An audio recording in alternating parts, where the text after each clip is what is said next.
जब पूरी दुनिया नींद की आगोश में होती है, तब शुरू होती है मेरी एक नई सुबह, ब्रह्म मुहूर्त। राधे राधे फ्रेंड्स।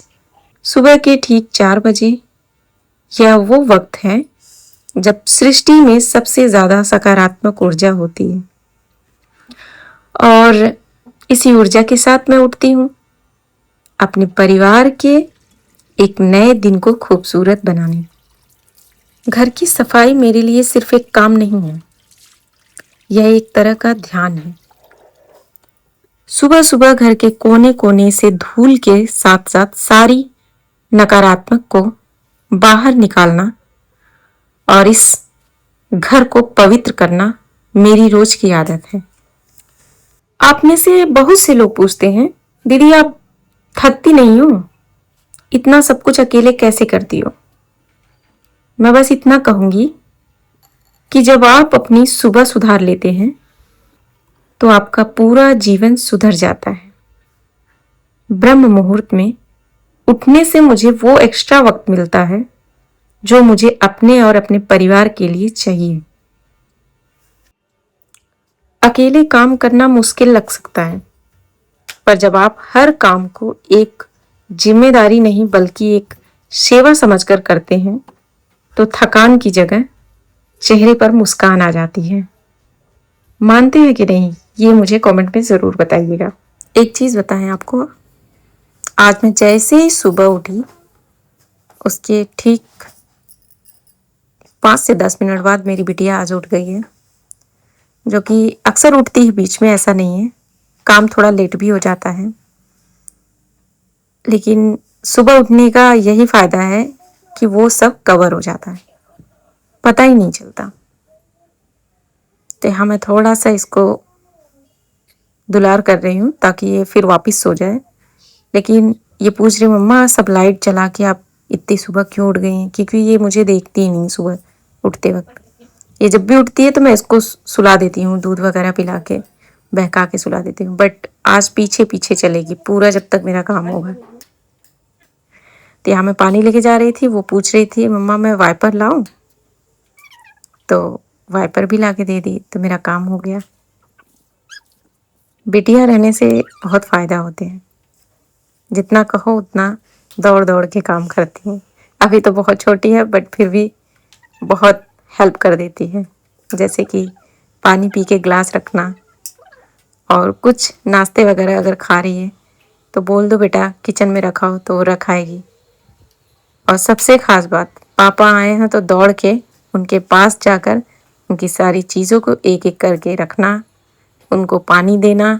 बहुत छोटी है बट फिर भी ऐसा नहीं मैं बोल रही हूँ कि अपने आप से निकाल के दे देती है, बट मैं जब भी पानी निकालती हूँ तो वो पहुँचा सकती है, भले अपने ऊपर थोड़ा बहुत गिरा ले, लेकिन करती है। अब इधर इनको पता है कि मेरा कैमरा ऑन है, मैं बोल भी रही हूँ बेटा कैमरा ऑन है, तो अपना आगे आके थोड़ा बहुत अपना डांस वगैरह कर ले रही हूँ। ये मेरा छोटा सा टेबल है, टेबल फैन, जो कि मैं जब भी इस छोटे से रूम में पोछा वगैरह लगाती हूँ तो यहाँ चला देती हूँ ताकि फटाफट से सूख जाए और मैं नहा के जब भी आऊँ तो क्लियर रहे वहाँ आसन वगैरह बिछाने के लिए। आज मैं पोछा वाइपर से इसलिए लगा रही हूँ क्योंकि थोड़ा सा जल्दबाजी है, मेरे बगल में ही पूजा है तो उनके यहाँ भी लोग जग गए हैं, तो फटाफट से काम कर ले रही हूँ ताकि पूजा में भी सही समय पे पहुँच जाऊँ। बेटे को स्कूल जाने के बाद ही सब कुछ करूँगी, जैसे कि पूजा क्लियर कर लूँगी। स्नान के बाद जब मैं श्रृंगार वगैरह करती हूँ तो मुझे बहुत अच्छा लगता है, मेरा मन करता है कि सब कुछ होना चाहिए, जैसे सिंदूर लगाना, बिंदी लगाना, प्लस वृंदावन से मैं रजरानी लेकर आई हूँ, जो कि डेली थोड़ा सा हल्का सा मैं मुंह में भी डाल लेती हूँ और प्लस हल्का सा गीला करके चंदन लगा लेती हूँ, वो नज़र आए या ना आए बट मैं लगाती हूँ। यहाँ आज हस्बैंड जी कल ब्रेड लेकर आए थे, ब्राउन ब्रेड, तो बोल रहे थे लल्ला को कभी कभी कुछ ऐसा भी गोविंद को अपने खिला दिया करो, थोड़ा सा उनका टेस्ट चेंज हो जाए। तो मैं हल्का हल्का सा घी लगाकर देसी ब्रेड सेक रही हूँ और इस पे थोड़ा सा शहद लगा के लल्ला को सुबह सुबह का भोग, मीन्स उनको उठाया है हमने अच्छे से दुलार प्यार करके। तो आज मीठे में मैं यही ब्रेड शहद वाला खिलाऊंगी। मैं इस मंदिर में बैठती हूँ तो लगता है कि दिन की सारी थकान पहले ही गायब हो गई। अगरबत्ती के जो स्मेल होते हैं वो कल के हो या परसों के, बट फिर भी मंदिर में खुशबू बरकरार रहती है। यहाँ गोविंद और राधा रानी को थोड़ा सा भोग अर्पण करने के बाद, अच्छे से जलपान कराने के बाद फेस को धुल दिया है अच्छे से। फटाफट से किचन की साइड आ गई हूँ क्योंकि बच्चे को फिर टिफ़िन, हस्बैंड को रेडी करना, सारे काम एक एक करके आते रहते हैं। ईश्वर को पहला भोग लगाकर उनका आशीर्वाद लेना, यही आशीर्वाद मेरे पूरे परिवार को हर बुरी नज़र से बचाता है और घर में बरकत बनी रहती है। गोविंद को सुबह का भोग लगाने के बाद किचन में आ जाती हूँ। मेरी रसोई की आज टिफ़िन और लंच के लिए मैं कुछ खास तो नहीं बट सात्विक और शुद्ध बनाने जा रही हूँ। बिना प्याज लहसुन के, सब ढेर सारे प्यार के साथ।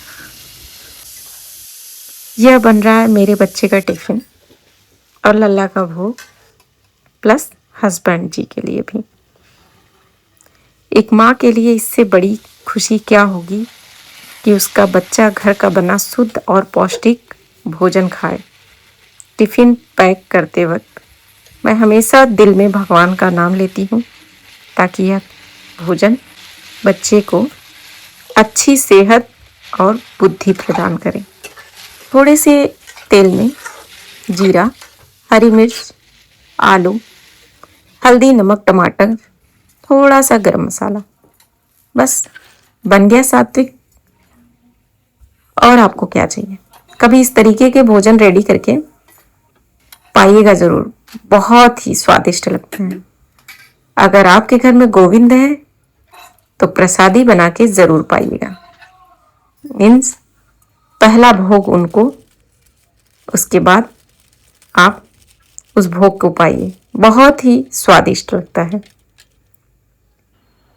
इधर मैं थोड़ा सा बच्चे को खिलाकर ही भेजती हूँ, मेरी आदत है, क्योंकि मुझे लगता है कि उन्हें कुछ प्रॉब्लम ना हो, स्कूल में जाने के बाद पेट खाली ना रहे, पढ़ाई में मन लगे। बच्चा यहाँ जल्दी जल्दी से भोजन करके फटाफट से उनके पापा नीचे जाके छोड़ देते हैं। इधर हमको पूजा भी थोड़ा सा करना था तो मैं झटपट से सारे काम निपटाकर लल्ला को नहला धुलाकर गोविंद को अपनी